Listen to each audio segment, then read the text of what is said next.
20ကစစ်ကောင်စီတက်ဆွဲထားတဲ့မူးတိမ်ရွာကိုတော်လိုင်းတပ်တွေသိမ်းပိုက်ခဲ့ကြောင်းတင်ဆက်ပေးပါမယ်။စကိုင်းတိုင်း30မြို့နယ်ကစစ်ကောင်စီတက်ဆွဲထားတဲ့မူးတိမ်ကျေးရွာကိုတော်လိုင်းတပ်ဖွဲ့တွေဝင်ရောက်တိုက်ခိုက်သိမ်းပိုက်ခဲ့တယ်လို့ကနဦးသတင်းရပါတယ်။ဒီကနေ့နိုဝင်ဘာလ28ရက်နေ့မနက်အစောပိုင်းကလေးကနှစ်ဖက်ထိတွေ့မှုပြင်းထန်ခဲ့ပြီးတဲ့နောက်၄နာရီကြာတိုက်ပွဲပြီးမူးတိမ်ရွာကိုသိမ်းပိုက်နိုင်ခဲ့တာလို့ဒေသရင်းသတင်းရင်းမြစ်တချို့ကဆိုပါတယ်။လေကြောင်းကလည်းတောက်လျှောက်ပုံကျဲနေတဲ့ရှင်းလင်းရေးလည်းမပြတ်သေးလို့အသေးစိတ်အချက်လက်တွေကိုတော့ခဏနေမှပြောလို့ရမယ်လို့တက်စင်မြို့နယ်ကာကွယ်တပ်ဖွဲ့ဝင်တို့ကပြောပါတယ်။မူးတိမ်ရွာသိမ်းပိုက်မှုအတွင်းစစ်ကောင်စီတပ်နဲ့ပြူစောကြီးတွေတိတ်ဆုံမှုရှိပြီးထွက်ပြေးတဲ့သူတွေများတယ်လို့တိုက်ခိုက်မှုမှာပါဝင်တဲ့ဒုဝန်ပြည်သူ့ကာကွယ်ရေးအဖွဲ့ကကိုပြည်ကျော်စိုးကအတည်ပြုပါတယ်။မူးတိမ်ကတက်စင်နဲ့ကပ်ဘလူအစပေါ်စက္ကစတက်ဆွဲထားတာတော့ကြာပြီးဒီကနေ့တိုက်ခိုက်မှုမှာတိတ်ဆုံတဲ့စက္ကစနဲ့ပြည်တွေများတယ်လို့သူကလူလူနေဦးကိုပြောပါတယ်။မူးတိမ်တိုက်ပွဲနဲ့ပတ်သက်လို့နမခနယ်မြေတက်စင်တွေမှာရှိတဲ့မိမိတို့ပြည်သူစစ်စခန်းအားမနက်၄နာရီခန့်မှစတင်ပြီးအကဖမြန်မာလာရောက်တိုက်ခိုက်တိုက်ပွဲဖြစ်ပွားနေပြီးတပ်မတော်လေးမှဝေဟင်ပစ်ကူပေးလျက်ရှိဆိုပြီးစစ်ကောင်စီဝါဒဖြန့်သူအချို့က Telegram ကန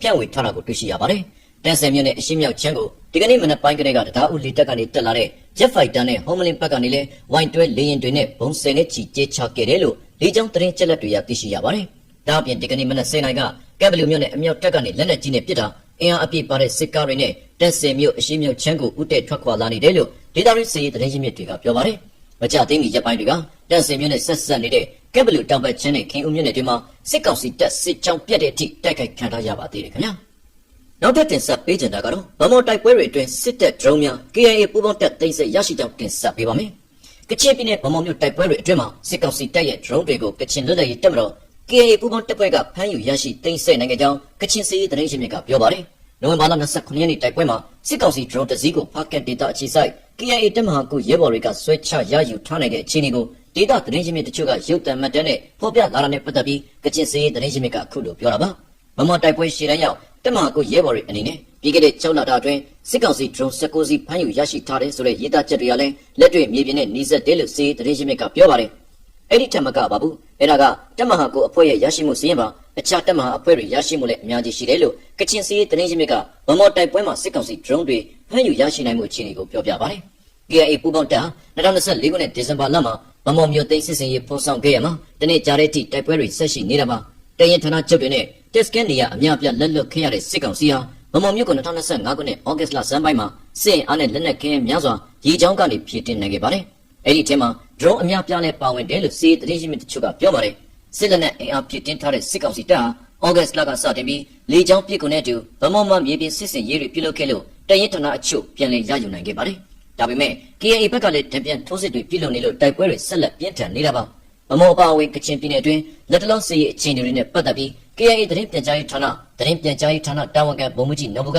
နိုဝင်ဘာလ29ရက်နေ့မှာပြောကြားထားရမှာတိုက်ပွဲတွေဆက်ရှိနေတယ်လို့အသိပေးပါတယ်။ဗမော်မြို့ဘက်ကစစ်ရေးအခြေအနေကတော့စစ်ကောင်စီတပ်စစ်ကြောင်းတွေလည်းဗမော်ဘက်ကိုတက်သွားတဲ့3မိုင်နေရာဘက်မှာပို့ပြီးမှသူတို့ထိုးစစ်ဆင်တာကိုတွေ့ရပါတယ်။နောက်3မိုင်ကနေကလာရ49တရင်ဘက်ကိုပေါက်တဲ့ရက်ွက်တစ်မြို့တွေပေါ့အဲ့ဒီလမ်းကျော်ဘက်မှာလည်းသူတို့တင်းချုပ်နိုင်ဖို့အတွက်အကြီးကျယ်ထိုးစစ်ဆင်တာတွေ့ရပါတယ်။ကျွန်တော်တို့ KIA နဲ့ပူးပေါင်းတပ်တွေလည်းသူတို့ထိုးစစ်ဆင်တဲ့နေရာတိုင်းမှာခုခံတိုက်ပွဲကနေတိုင်းဖြစ်ပါတယ်လို့ဗိုလ်မှူးကြီးနော်ဘူကဂျမန်လေးကပြောထားပါတယ်။စစ်ကောင်စီတပ်ဘက်ကလက်နက်ကြီးလေကြောင်းအပြည့်ပြီးမြေပြင်ကအင်အားအလုံးအင်းနဲ့တက်လာလို့တိုက်ပွဲတွေနေတိုင်းလိုဖြစ်နေတာလို့ပြောပါတယ်။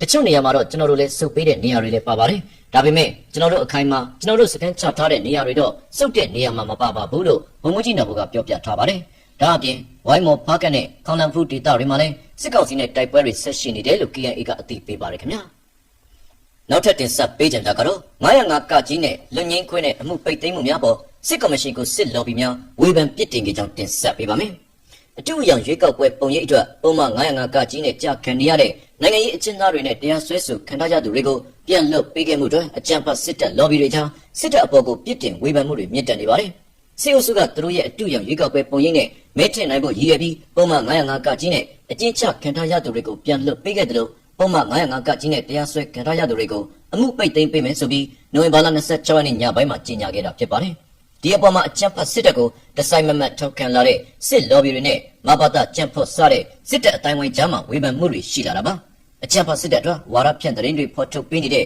ဒဇင်ဦးဆိုသူကလည်းသူ့ရဲ့ Telegram Channel ကနေတဆင့်စစ်တပ်ရဲ့လုပ်ရက်အပေါ်အားမလို့အားမရပြစ်တင်ဝေဖန်တာတွေရှိခဲ့ပါတယ်။အောက်ခြေစစ်သားတွေကြတော့ဘဝတွေပြတ်အမိမရပဲစကန်စွန့်ခွာရင်ထုံတန်းတသက်တကြွချတယ်။နောက်ဆုံးဘဝပြတ်တာအောက်ခြေစစ်သားတွေပဲလို့အဲ့ဒီ channel ကစစ်အုပ်စုထောက်ခံသူတယောက်ကရင်ဖွင့်ပါတယ်။စစ်အုပ်စုအနေနဲ့ American နိုင်ငံကမြန်မာနိုင်ငံသားတွေကိုပေးအပ်ထားတဲ့ ယာယီကိုလွန်ခွင့် DPS ကိုရုပ်သိမ်းလိုက်ကြောင်းကြေညာချက်ပြီးအချိန်ကိုက်ဆိုသလိုပဲပုံမှန်905ကကြီးနဲ့အမှုဖွင့်ခံထားရသူတွေကိုအမှုပိတ်သိမ်းကြောင်းပြောဆိုရင်အဲ့ဒီပုံမှန်နဲ့တရားစွဲဆိုခံထားရတဲ့ပြည်ပရောက်မြန်မာတွေပြည်ရင်းကိုပြန်လာပြီးမဲပေးနိုင်တယ်လို့ပြောဆိုထားတာဖြစ်ပါတယ်။စေအုပ်စုဘက်ကဒီအချက်ကိုသူတို့ရဲ့နိုင်ငံရေးထွက်ပေါက်ဖြစ်ပြင်ဆင်နေတဲ့အတူရောင်ရွေးကောက်ပွဲကျင်းပဖို့တလနီးပါးသာလိုတော့တဲ့အချိန်မှာလှုပ်ဆောင်လာတာဖြစ်ပေမဲ့စေအုပ်စုထောက်ခံသူတွေကြားပြစ်တင်ဝေဖန်မှုတွေမြင့်တက်နေတာပါ။နိုင်ငံရေးအကျဉ်းသားတွေပြန်လည်လွတ်မြောက်လာတဲ့ပေါ်မလုံခြုံတော့တဲ့ခန်းစားချက်မျိုးရရှိကြောင်းနဲ့စေအုပ်စုအပေါ်အာကိုအာထာပြုစရာရောနေလာကြောင်းသူတို့အချင်းချင်းပြောဆိုတောင်းတလာကြပါတယ်။စေအုပ်စုကတော့905ကကြီးနဲ့ကြောက်ခံနေရတဲ့နိုင်ငံရေးအကျဉ်းသား3000ကျော်ကိုပြစ်ဒဏ်လွတ်ငြိမ်းခွင့်ပေးခဲ့ကတရားစွဲခံရသူ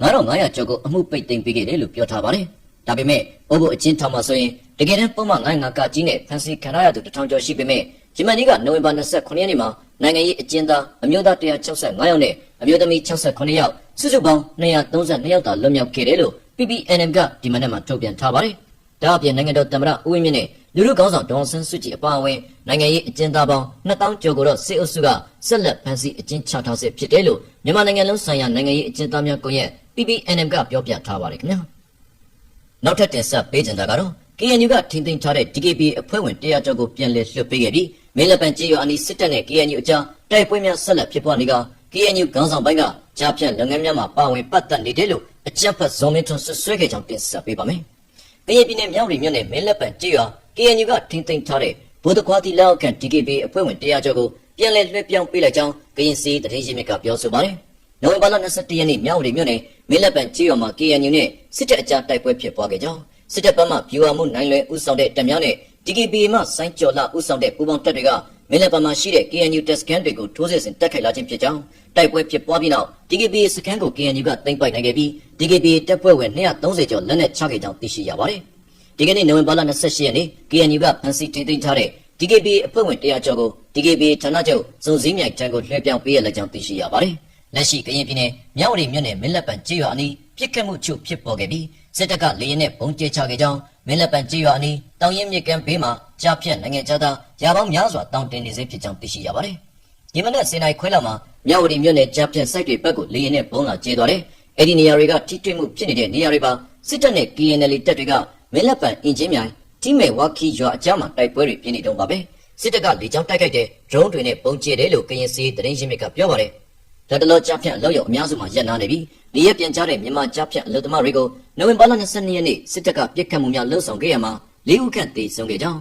တရားရရှိသူအချို့လည်းရှိကြောင်းသိရှိရပါတယ်။အခြားတစ်ဖက်မှာလည်းစစ်တပ်လက်အောက်ခံ PGF မှစောချစ်သူရဲ့ချင်းလင်းမြိုင်ကုမ္ပဏီကစတင်အကောင့်ထဲပေါ်ခဲ့တဲ့ရွှေကုတ်ကိုစီမံကိန်းကို KNU ကလှုံ့ဆော်တယ်လို့အကြမ်းဖက်စစ်တပ်ရဲ့ပြောရေးဆိုခွင့်ရှိသူဇော်မင်းထွန်းကဆွဆွဲပြီးကြားဖြတ်လုပ်ငန်းများမှာ KNU ခေါင်းဆောင်ပိုင်းပါဝင်ပတ်သက်နေကြောင်းဒီကနေ့မှာဝါဒဖြန့်ပါတယ်။2015ခုနှစ်မှာ NCA တနိုင်ငံလုံးအပြည့်ရဲ့သဘောတူစာချုပ်ကိုကရင်လက်နက်ကိုင်အဖွဲ့တွေဖြစ်တဲ့ DKBA, KNU, KNLA-PC, KNU, KNLA-PC, KNU တို့ပါဝင်လက်မှတ်ရေးထိုးခဲ့ပြီးနေမြေတည်ငြိမ်မှုရှိလာတဲ့နေ့အမျှဒေသဖွံ့ဖြိုးရေးလုပ်ငန်းများကိုဆောင်ရွက်ခဲ့ကြကြောင်းရင်းနောက်2016ခုနှစ်မှာ KNU တက်မှ9နေမြေထဲမှာရွှေကုတ်ကိုစီမံကိန်းကိုစတင်ခဲ့ကြောင်း2019ခုနှစ်အတွင်းကြောက်ခက်ကြေးရွာမှာ Chonghet Garden Resort လောင်းကစားရုံစီမံကိန်းနဲ့2020ပြည့်နှစ်ဦးပိုင်းမှာတမဟာ6နေမြေမေတိုတလီတီတာမှာ KKPEC စီမံကိန်းတို့ကိုစတင်လှုပ်ဆောင်ခဲ့ကြောင်းအကြမ်းဖက်စော်မင်းထွန်းကဆိုပါတယ်။ KNU ခေါင်းဆောင်ပိုင်းတွေအနေနဲ့လုပ်ပိုင်ခွင့်ကိုတရားဥပဒေမဲ့အသုံးချကနိုင်ငံပိုင်မြေတွေကိုနှိမ့်ရှည်စာချုပ်ချုပ်ပြီးပြည်ပနိုင်ငံသားတွေကိုငှားရမ်းတာတရားမဝင်လောင်းကစားလုပ်ငန်းအပါအဝင်ဒုစရိုက်လုပ်ငန်းတွေကိုအခကြေးငွေယူပြီး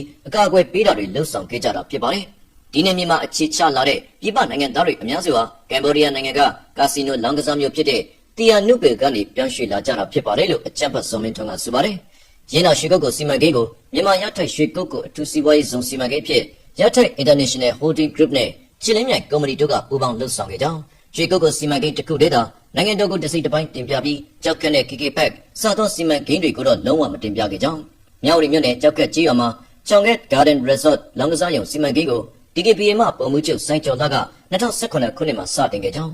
2019ခုနှစ်နိုဝင်ဘာလမှာထိုင်းနိုင်ငံအခြေစိုက်ထိုက်ချန်ကုမ္ပဏီနဲ့စာချုပ်ချုပ်ပြီး online လိမ်လည်လောင်းကစားမှုလုပ်ငန်းတွေကိုတိုးချဲ့လုပ်ကိုင်ခဲ့ကြောင်းစော်မင်းထွန်းကဆိုပါတယ်။ KKPEC စီမံကိန်းကိုတော့ KNU ရဲ့မူလက်ဤအလင်းကုမ္ပဏီနဲ့ဝညအပြည်ပြည်ဆိုင်ရာစီးပွားရေးလုပ်ငန်းစုဝည International Holding Group လက်အောက်ခံထိုင်းနိုင်ငံအခြေစိုက် Trans-Asia International Holding Group တို့က2020ပြည့်နှစ်ဖေဖော်ဝါရီလအတွင်းမှာသဘောတူစာချုပ်ချုပ်ဆိုပြီးစတင်လုပ်ကိုင်ခဲ့ကြောင်းမူလက်ဤအလင်းဘက်မှအသည့်တသက်များဖြင့်လက်ရှိ KNU ဥက္ကဋ္ဌစောကွယ်ထူးဝင်းနဲ့ KNU ကာကွယ်ရေးဌာနအကြီးအကဲစောရောဂျာခင်တို့ကိုယ်တိုင်လက်မှတ်ရေးထိုးခဲ့ကြကြောင်း မူလအီအလင်းကုမ္ပဏီကို KNL စစ်ဦးစီးချုပ်အဆင့်ရှိစောကျော်နေရဲ့တာအကြီးဆုံးစောတုစုကျော်နေကပိုင်ဆိုင်တာဖြစ်ပြီးမြေပြင်မှာလူယုံစောဝင်းကျော်နဲ့စောကျော်သူတို့ကလောက်ကင်နေကြောင်းစောမင်းထွန်းကဆိုပါတယ်။ KNU ကတော့ကြားဖြတ်လိမ်လည်မှုလုပ်ငန်းကိုဖြည့်ရှင်းရန်အတွက်ခိုင်မာပေါင်းစပ်ထားတဲ့နိုင်ငံတကာပူးပေါင်းဆောင်ရွက်မှုလိုအပ်နေကြောင်း KNU ကကြားဖြတ်ချန်ဝဲတွင်ကျက်ရှိနေသူတွေကိုဆက်လက်ဖော်ထုတ်ပြီးရွေးချယ်စုံစမ်းစစ်ဆေးမှုများဆက်လက်လှုပ်ဆောင်မှာဖြစ်ပေမဲ့ထိရောက်သောစုံစမ်းစစ်ဆေးမှုနဲ့တပ်တွေအထောက်အထားများစုဆောင်းခြင်းဟာ KNU ရဲ့စွမ်းဆောင်ရည်ထက်ကျော်လွန်နေကြောင်းတရားဝင်ကြေညာချက်ထုတ်ပြန်ထားပါတယ်။တင်ဆက်ရမိတဲ့ပစ္စည်းတွေအားလုံးကို KNU နဲ့ပူးပေါင်းဆောင်ရွက်နေတဲ့အာဏာပိုင်များနဲ့စုံစမ်းရေးအဖွဲ့များထံကိုလွှဲပြောင်းပေးမှာဖြစ်ကြောင်း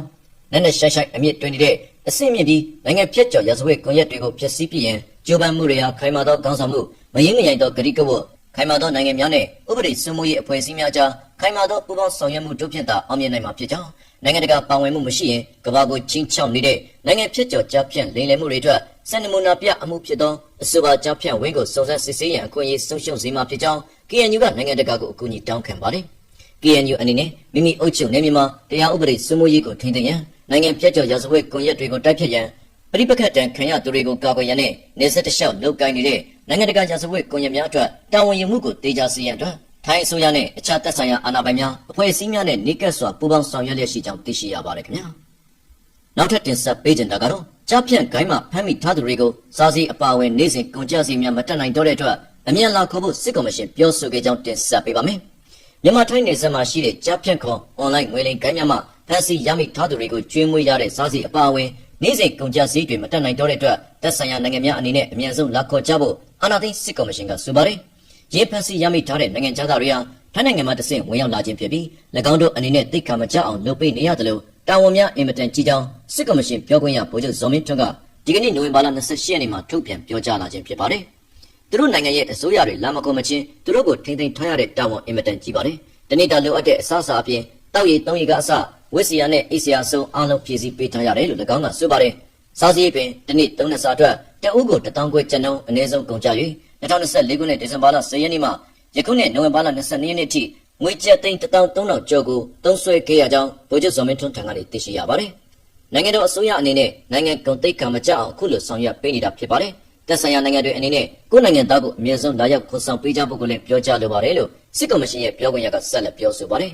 ။ကရင်ပြည်နယ်မြန်မာထိုင်းနယ်စပ်မှာရှိတဲ့ကြားဖြန့်ဂိုင်းနဲ့ပတ်သက်ပြီး American နိုင်ငံကဖွဲ့စည်းထားတဲ့ Scheme Center Strike Forces SCSF နဲ့အောက်လွှတ်တော်မှာထုတ်ကိစ္စကိုနှိမ်နင်းရေးဆွေးနွေးမှုဟာပွဲလန်တုံဖျက်ခင်းခြင်းဖြစ်ကြောင်း၎င်းကဆွဆွဲထားပါတယ်။အဆိုပါဒေသမှာ KK Pack ရွှေကုတ်ကုန်းနဲ့ကြောက်ခတ်ဆိုပြီးကြားဖြန့်ဂိုင်း3ခုရှိက2023ခုနှစ်နိုဝင်ဘာလ9ရက်နေ့မှယခုနှစ်နိုဝင်ဘာလ26ရက်နေ့ထိ52နိုင်ငံမှနိုင်ငံသား68582ဦးကိုဖမ်းဆီးလွှဲပြောင်းပေးထားကြောင်းစစ်ကော်မရှင်ကထုတ်ပြန်ထားပါတယ်။သို့သောအဆိုပါဖမ်းဆီးရမိထားသူတွေဟာအဓိကတာဝန်ရှိတဲ့ရာဇဝတ်ဂိုင်းကောင်းဆောင်များမဟုတ်ကြပဲဝန်ထမ်းများနဲ့အလုပ်သမားများသာဖြစ်ကအဆောက်အုံတွေကိုအယောင်ပြပြိုချဖျက်ဆီးပြနေကြကြောင်းမြေပြင်သတင်းရှင်းမြစ်တွေထံကနေသိရှိရပါတယ်။စစ်ကော်မရှင်ကတော့၎င်းတို့နဲ့လက်အောက်ခံကရင်နယ်ကြားဆောင်တပ် BGF အပြစ်ရ၍ထိတွေ့ဆက်ဆံနေတဲ့ DKBA တို့ရဲ့ပါဝင်လောက်ကင်ပတ်သက်နေမှုတွေကိုဖုံးကွယ်ပြီးထိုင်းနိုင်ငံအပြင်၎င်းတို့ကိုခုခံတော်လှန်နေတဲ့ KNU အပေါ်ကိုအပြစ်တင်လွှဲချလျက်ရှိပါတယ်ခင်ဗျာ။ဟုတ်ကဲ့ပါခုလိုသတင်းများကိုနားဆင်ကြည့်ရှုပေးခဲ့တဲ့အတွက်အထူးပင်ကျေးဇူးတင်ရှိပါတယ်။နောက်ထပ်တော်လှန်ရေးသတင်းတွေများနဲ့ပြန်လာခဲ့ပါမယ်။မြန်မာပြည်သူပြည်သားပေါင်းအကြမ်းဖက်စစ်အာဏာရှင်စနစ်ဆိုးလက်အောက်မှာအမြင့်ဆုံးလွတ်မြောက်ပြီးတော်လှန်ရေးကိုချိန်တိုတွင်ရောက်ရှိနိုင်ပါစေလို့ကျွန်တော်တို့တော်လှန်သတင်းဌာနမှဆုတောင်းလိုက်ပါတယ်ခင်ဗျာ။